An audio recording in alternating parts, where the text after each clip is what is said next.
Stop à la consommation de la drogue. Un programme de sensibilisation sur les dangers de la drogue a été mis en œuvre par l'association Espoir d'enfants et femmes du Mali. Le programme s'articule autour de plusieurs étapes visant à lutter contre les stupéfiants dans le milieu juvénile. Le champ hippique 6 au quartier Hippodrome 1 en commune 2 a abrité la grande course de chevaux dédiée à Mamadou Ndiaye dit Madoufi. Cette troisième journée de course du championnat saison 2024-2025 a été remportée par le cheval Sabounyouma. Les détails assurent dans ce journal.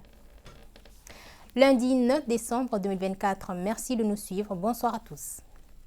Sensibiliser sur les conséquences de la consommation de stupéfiants, c'est l'objectif d'un programme initié par l'association Espoir d'enfants et femmes du Mali en collaboration avec le mouvement politique Orientant et le conseil communal de la jeunesse de la commune 1 du district de Bamako. Lancé samedi 8 décembre 2024, le programme a pour thème Jeunesse et toxicomanie, quel impact sur le développement. On en sait plus avec Awa Sidibé et Abdoulaye Diarra. La drogue détruit des vies et pousse à la folie. Afin de lutter contre ce fléau qui gangrène notre société, 3 partenaires, à savoir l'association Espoir d'enfants et femmes du Mali AFM, le mouvement politique Orognaton et le conseil communal de la jeunesse commune 1 du district de Bamako, ont décidé d'unir leurs forces. Ensemble, ils s'engagent à trouver des solutions efficaces pour combattre ce problème qui sévit dans leur communauté. Actuellement au Mali, il y a une grande consommation de stupéfiants, de drogues assimilées et par les jeunes. Donc il est de notre devoir, femmes, hommes, jeunes, société civile, politique, vraiment toutes les couches sociales, de s'impliquer dans ce combat. Parce que comme nous le savons, la jeunesse, c'est notre avenir. La démence juvénile aujourd'hui prend des proportions. Et les récentes statistiques au niveau du recrutement de l'armée, en réalité plus de 2000 jeunes ont échoué du simple fait qu'ils sont vraiment testés positifs aux drogues. Donc cela doit interpeller plus d'un. Le programme de sensibilisation sur les conséquences de la consommation de stupéfiants a été lancé sous le thème « Jeunesse et toxicomanie, quel impact pour le développement ?» Selon le président de la jeunesse de la commune 1, ce thème reflète pleinement leur vision et leur aspiration. Et déjà, le temps a été donné par le ministre sur instruction du président de la transition, chef de l'État, le général Assimi Goïta, de vraiment lutter contre la consommation des stupéfiants, surtout dans le milieu juvénile. Donc il convient de faire en sorte que la jeunesse et les responsables, les organisations de la jeunesse en fassent leur combat pour vraiment éradiquer ce fléau dans le milieu juvénile. Ce programme se déroulera en plusieurs phases. C'est un début d'abord de rassembler les acteurs et de mettre le projet sur la table. Dans les jours à venir, nous allons commencer d'abord les campagnes de sensibilisation et surtout de formation. Par les écoles, donc en milieu scolaire, les universités et les lycées, et pourquoi pas aussi aller à la petite enfance. Donc ce sera un programme qui sera étalé tout au long de 2025. Soucieuses de la santé publique, les parties prenantes de ce programme, en partenariat avec le ministère des Transports et des Infrastructures, ont distribué des casques lors de la cérémonie, en signe de soutien à la jeunesse locale. L'association des gros bras du Mali n'est pas restée en marge de la célébration d'un an de la conquête de Kidal par les Fama. À travers un point de presse organisé à la Maison de la Presse, ils ont réaffirmé leur soutien aux autorités de la transition. Le point avec Mamadou Doumbia. La récupération de Kidal par les Fama est un acte historique qui a rendu fière la population malienne. Le premier anniversaire de cet acte de bravoure a été célébré à travers tout le Mali.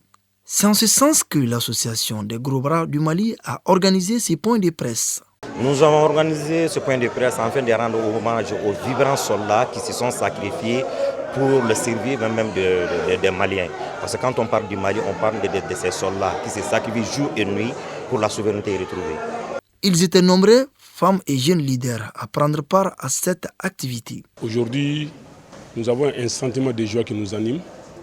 Nous sommes venus répondre à l'appel de tous les gros bras du Mali, de l'ensemble des mouvements du gros bras du Mali, qui était un appel qui vise à pousser l'ensemble de la couche des gros bras et l'ensemble des jeunes du Mali à aller vers l'unité nationale, qui est de se donner la main et de rester unis, debout, déterminés les autorités de la transition.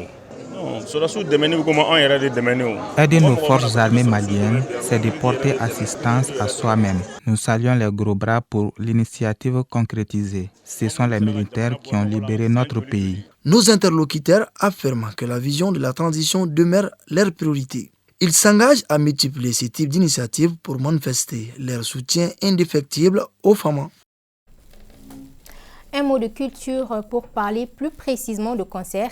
Abdoulaye Traoré, connu sous le nom de scène Zigiri Blo, vient d'animer un concert à Daoudabougou sur le terrain Liberté. L'événement a été organisé en hommage à deux braves dames qui ont marqué les débuts de l'artiste. Il s'agit de Feu Oumou Koulibaly et Feu Fanta Sako. Le spectacle a laissé place à un public sorti nombreux pour assister à un show inoubliable. Suivons les temps forts avec Mariam Koulibaly. Entouré d'une foule venue de divers horizons, l'artiste a offert une prestation mémorable dans une ambiance bouillonnante. Passionné par son art, Zigiri Blo en est déjà à son deuxième concert. Il s'est dit déterminé à continuer de faire plaisir à son public. Comme le dit, l'homme propose, Dieu dispose. Ce concert représente une promotion pour moi, car je suis un jeune artiste chanteur. Je suis déjà engagé dans l'art. Et aussi j'ai aimé sans condition.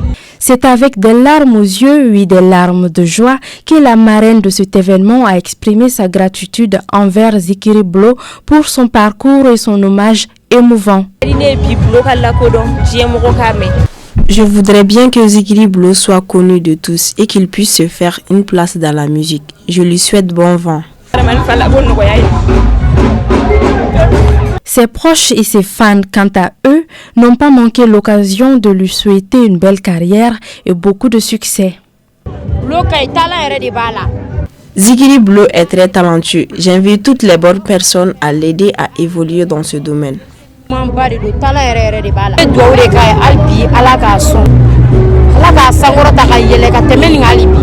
Ahmed Traoré, c'est un de mes éminents élèves qui est rentré à l'Institut il y a 3 ans. C'est un brillant élève qui vraiment s'est adonné à ce qu'il aime le plus, qui est la musique. Et vous avez vu tout ce monde qui est arrivé. Un jeune comme lui, à son âge encore, qui arrive à mobiliser une telle foule. Cela voudrait dire qu'il lui reste encore des choses à faire voir. Nous sommes là pour l'accompagner, pour le bénir et lui apporter notre soutien qui est un soutien moral. Diplômé de l'Institut national de la jeunesse et des sports INGS, où il a été formé en animation, Zigiri Blo est un jeune talent qui s'affirme de plus en plus dans la musique et il donne rendez-vous à ses fans pour un autre grand événement l'année prochaine. Sport, la Ligue d'hippisme et des sports équestres de Bamako a dédié la 3e journée de course du championnat saison 2024-2025 à Mamadou Ndiaye Di Madoufi au champ hippique de Bamako sur une distance de 1800 mètres. C'est le cheval Sabounyouma entraîné par Mamoutou Diarra qui remporte le Grand Prix. Moussa Diabaté nous donne les détails. Ils étaient nombreux, les supporters des chevaux, les passionnés de course et les invités des marques. À suivre ce Grand Prix en l'honneur de Mamadou Ndiaye Di Madoufi. On aime le cheval. Bon, quand tu as aimé le cheval, donc voilà, tout ce que le cheval fait, donc tu es obligé de le suivre. Donc c'est un plaisir pour nous pour venir voir chaque dimanche. Je vois ça à la télé, mais c'est ma toute première fois de venir regarder. Donc je suis vraiment très contente. Je suis contente. Et puis l'atmosphère est très joviale, quoi. Il y a tout ça vraiment. Les jockeys sont très... Moi ça m'émerveille, quoi, parce que ce sont des petits garçons, mais ils sont très courageux. 5 courses étaient au programme de ce Grand Prix et au terme des courses des petits chevaux sur 1400 mètres, le cheval Alfunda de Yuba Kamara, coaché par le jeune Mamoutou Diarra, se classe premier, suivi du cheval Damel d'Amadou Guindo et du cheval Renaissance de Yuba Bagayoko. Pour la course de demi-crack, le jockey Mamoutou Diarra remporte avec son cheval Boadier sur la distance de 1600 mètres. On est tous contents, la famille de tout le monde est content, comme mon père Madoufi.